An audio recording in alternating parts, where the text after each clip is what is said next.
There's this bill that is causing a lot of problems, bringing a lot of conversations between the Yorubas, the Igbos, the Fulanis, the South, and the Middle Belt. This bill, I repeat, a particular bill that is bringing a lot of conversation, a lot of disagreement between the Igbos, between the Yorubas, between the Fulanis, the northern part of Nigeria, the South, and also the Middle Belt. I would like to read this out. Now, this bill is linked to Senator Ovie Omagege, and it has passed its second reading in the Nigerian House of Representatives as of March 26, 2025, sponsored by Benjamin Okeze Kalu, the Deputy Rep Chief from Abia State. Now, this bill seeks to grant indigene status based on birth in a state. So if you are born in any state, you are automatically become an indigene. Now, residents for at least 10 years, if you have lived in that state for 10 years, you automatically become an indigene. Or marriage to an indigene. If you are married to an indigene, you automatically become an indigene. It aims to make indigeneity more inclusive, expanding access to rights, political roles, jobs, education. This is beyond ancestral ties, addressing discrimination against long-term residents or their spouses. Of late, we have seen the discrimination, the bigotry that has been spread all over Nigeria, and I don't know what the reasons why these people are saying that this bill is important. Now, there are so many negatives and positives to this bill, but let's have this straight. Nigerians are not united. This bill is going to cause a lot of crisis, a lot of chaos. Many people will feel threatened. Now, let's look at potential dangers to this bill by Baba Awori. Dilution of cultural identity. We are talking about preserving our culture and heritage. We are talking about a bill whereby people will just move from one rural setting to an urban setting.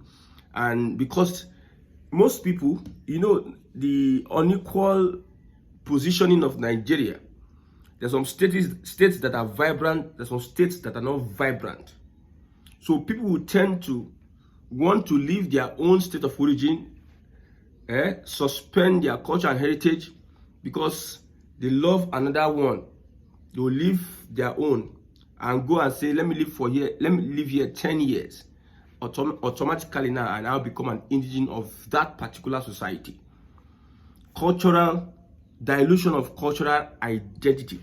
Some people, because of like what Nigerians do, they leave Nigeria, they jump back to other countries. They want to just get their indigene. They want to be an American citizen, a British citizen, a Canadian citizen. That is what this bill implies. And some people feel that it is a threat, especially the Yorubas, the Middle Belt, and the Southerners. They believe it's a threat to their cultural identity. I am against this bill. We need to also understand that this bill will further make some tribes very weak, very, very weak. For instance, if an Igbo woman marries a Yoruba man, the children of that union tend to want to follow the mother's side or behave like the mother's side. If a Fulani woman marries a Yoruba man, the children of that union tend to want to align with the mother's side. But if a Yoruba woman marries an Igbo man, still, the children of that union would likely want to tend to the father's side. If a Yoruba woman marries a Fulani man, the children of that union tends to want to align with the Fulani father's side. So, the clash of these cultures, if you make it official, it can happen. Maybe some people just like themselves, allow this one or two. But if you are making it a law, a bill that will be passed into law, it is something else. And I understand that some people really are envying some parts of the country and want to really be part of those countries. I've told my Igbo brothers, see, we need to preserve our culture and heritage. We need to know where we are coming from. Other people are preserving their cultures. This bill, you see, it is with the name Benjamin Kalu. Instead of looking on how you can develop the Southeast region, and run an economy and solidify the base, the southeast base in Nigeria, you are looking at putting a bill whereby now we know that some states have much more advantage economically than other states. Then if this happens, do you know what will now transpire? Many people will leave their villages, the rural areas, and will want to shift to urban areas. Thereby, there's this postulation that by 2050, 50% of Nigerians will be found in Lagos State. So people will leave. We have more Lagosians. People will leave the southeast. People will leave the northern part of the country. People will leave their place of origin, and they will be flocking into some of these states that have some economic advantage. That's why we have been fighting over the years. To avoid all these things, we have been asking, let there be equitable distribution of these infrastructures that we have in other states. An international airport in the southeast that travels anywhere, just that like the one in Abuja and the one in Lagos, so that people will not see the need of moving en masse from the southeast to the southwest. Like the Apapa Tinkan Wolf that we have, an operational one like that, not the ones they are playing politics. And they have it on a, no, not the politics one. We know when a port is a port, such like that in the southeast, we reduce this migration. But maybe since these things, they are playing politics with that. That is why they might be pushing out for this kind of bill. So since you don't want to give us this, the Igbos have been asking, okay, we don't give us Biafra so that we can. Because so many Southwesterners are complaining bitterly. The person that wrote this piece is a Southwesterner. His name is Baba Awori. Now, increased migration and conflict. That is number 2. Potential dangers. First is dilution of cultural identity. Critics may argue it weakens the traditional link between indigeneity and ethnic heritage, risking the erosion of local customs and control over resources by indigenous groups who see this as their historical right. Look at the Joy Igbo. Look at the mix-up. Look at the identity crisis because of a result of people many together getting married and what have you. So if you now make it worse, if I live in a place, maybe if I go to Ijo and I live in Ijo for 10 years, I'm an indigene of Ijo people. I might not want to even speak their language. I might not want to participate in their culture. So far, I have the evidence that I've lived there 10 years, or they gave birth to me there by birth, or I'm married to some Ijo persons. I'm an indigene. So I will not be dragging rights with the indigenes of those states. So some of these leaders, they still believe one Nigeria. I told you that the way these top guys reasons and the way we reason, they are two different things. Especially our Igbo leaders. This is pushed by Benjamin Okezie. You have failed in making the Southeast viable, and you are pushing a bill that will make people even leave the Southeast more to other states. Instead of us to push this your Southeast Development Commission, how to make governors accountable using the funds they have, push for international airport, push for a seaport, push for an eastern corridor, a railway that connects all the states, a gas pipeline that connects all the eastern states. How you can make the Southeast economically viable. You are coming to push a bill that is saying that indigene, place of residence status. That means most of us, of these are leaders, they don't really understand what is happening, really happening. Some Southwesterners are saying that the people that are interested in this bill are the Igbos and the Fulani. The Fulani really wants this kind of indigenous. You know, probably their gene is stronger. You know, I used an example just earlier. If a Fulani woman marries a Yoruba man, the children would tend to want to follow the mother's side. Even the husband will now start behaving in, however, the children will follow the mother. If an Igbo woman marries a Yoruba man, most of the time, the children of that union won't follow the mother. I'm not saying that there's a superior gene, but it is proven to an extent. It's proven to an extent. So, if a South person marries an Yoruba man, it's it doesn't really go that way. If other tribes in Middle Belt, it doesn't really go that way. So the major beneficiaries in quote of this bill are the Igbos and the Fulanis. So, number one, dilution of cultural identity. Number two, increased migration and conflict. Offering indigene status after 10 years could encourage mass migration to resource-rich or urban states, potentially sparking tensions of violence between newcomers and original habitants, as seen in past indigene settler clashes.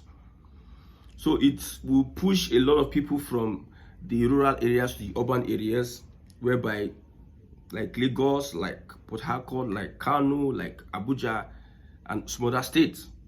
It pushed a lot of people from those states into this state. Political exploitation.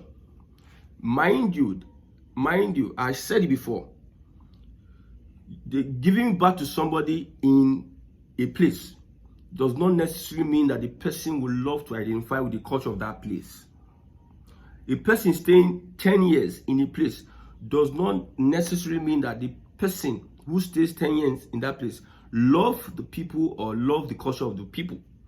Even marrying somebody from that particular place of residence does not mean that they love their people or they want to identify with their people, in quote. So there's a difference between, for instance now, I'm Igbo. A Fulani is born in Igbo land. Does not mean that Fulani loves Igbo. But because of this law, the Fulani person will now say, I will claim to be an indigene of this land. And we knowing who the Fulanis are and what they are capable of, they will sustain their own culture and cultural identity. They will import their own whatever into the Igbo land. And from there, you see mass taking over lands. They will be trooping in Igbo land because of this particular law. Will make some people want to be grabbing land, grabbing so many things. So many things. This is how I look at this particular law. We don't really need such a thing like this. We need to advance our societies. So somebody will now go to Benin and stay in Benin or Edo State. He is given birth to in Edo State. He now claims to be an indigene of Oman West local government. Of Uromi, of Isha. So that person, because he's born there. These are not realities. These are not realities. It doesn't really make you. So they are trying to push this bill, forgetting that we need regional development. That's what we need, though. That's what we need. You see the Yoruba people, they document their history. They preserve their culture and heritage. They can tell their history. Look at Brazil. And look at when they are doing their festivals. Look at what they do. Tells you that they don't forget their background and heritage. So some of these bills you are passing will fight the identity. It's fight identity crisis. It will create identity crisis. Number three, political exploitation. We have number one, dilution of cultural identity. Number two, increased migration and conflict. Number three, political exploitation. There was accusation last time in Lagos that some people imported 500,000 wherever. I don't believe that is true. I can't confirm it.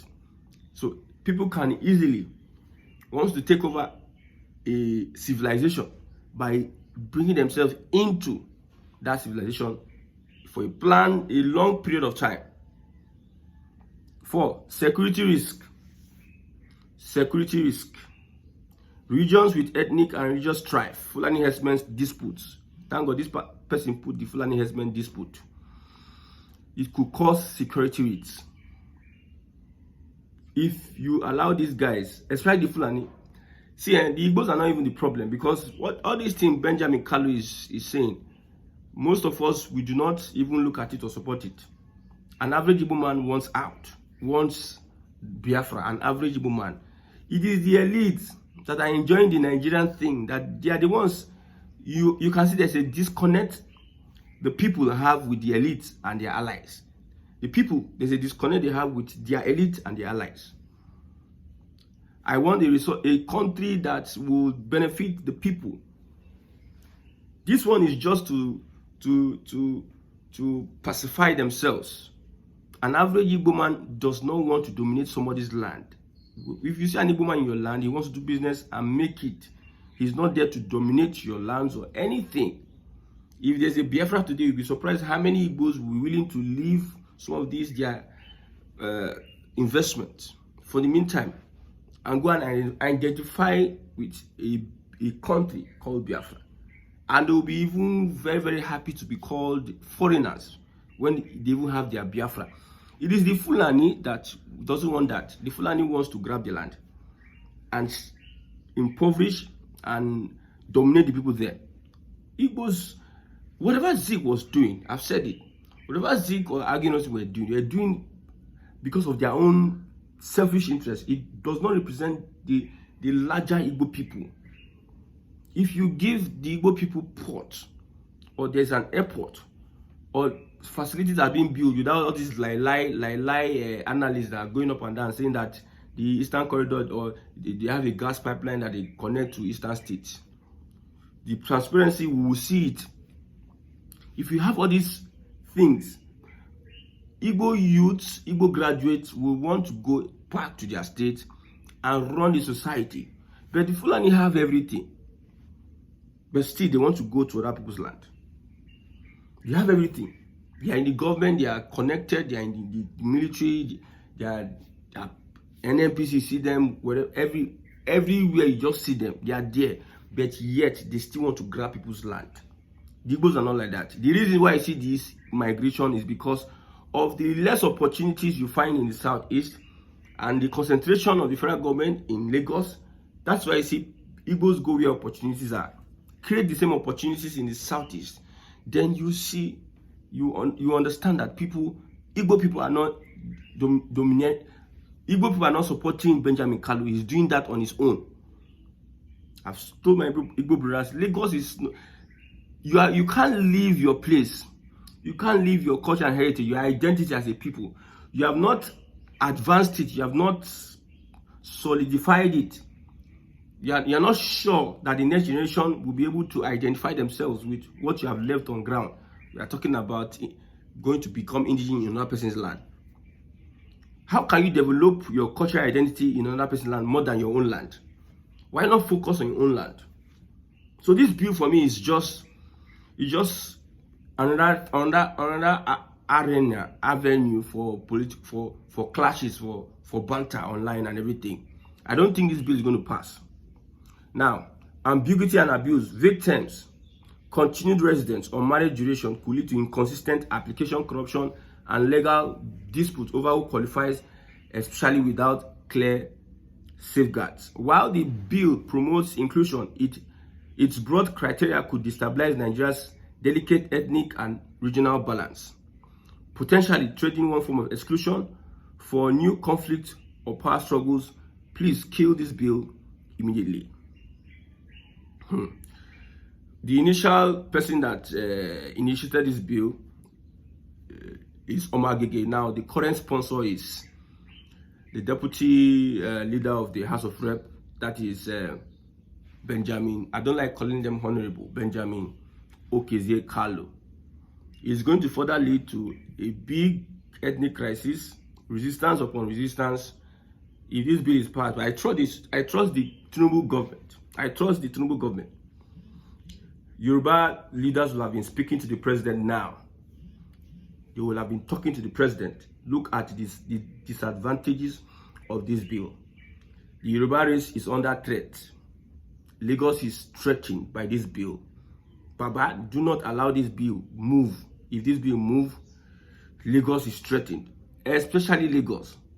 Nobody from the southeast is targeting Lagos. Anybody you see doing whatever they are doing on their own. I think the Fulani are much more beneficiaries of this. Give the northern states whatever they need. These Fulani people still will have intentions of doing whatever they want to do. Give the southeast all these infrastructures that they need. When they have these opportunities, because an Igbo man, I have said it before, they go where opportunities are. That's why I see they travel over the world where opportunities are. If you can't, they cannot sit idle in a place. Look at how they turned Aba and Onitsha market to. Look at how the manufacturing, you say they manufacture fake drugs and all have you and blah, blah, blah. they are so ingenious to the extent that if they can't have access to all this equipment and whatever, they make it for themselves. You know how they create opportunity. So an Igbo man wants to go where there's opportunity. To the extent that even in Aba, I went to Arera Market, I went to Oshioma Gangagang. I saw the things that were happening in Oshioma. Ngwa Road. When I got to Aba, I didn't even see that one place. I was just walking up and down. I was looking at the ingenuity of these people. So an Igbo man wants where there's opportunity. He doesn't necessarily want to take over the land. In Aba, most of the people that own buildings in Aba are not Abia people. Most of the people that own different houses along the southeast, most of them are not people that are working in the Abia state government. Most of them are not from Abia. The head of civil service is not, I think, is not an Igbo man. So an Igbo man wants to go where opportunity is and is happy, succeeding, wanting to do better and contribute to society. But the Fulani is, no, I think this bill will not pass. They are just wasting their time. This bill, I don't support this bill. I want Igbos to develop Igbo land. I want Yorubas to develop Yoruba land. The Fulani, I don't know where you come from. The Hausas, they should develop Hausa land. The Middle Belt, South, everybody should develop their land. And however, let them have control of their land and make their laws for themselves.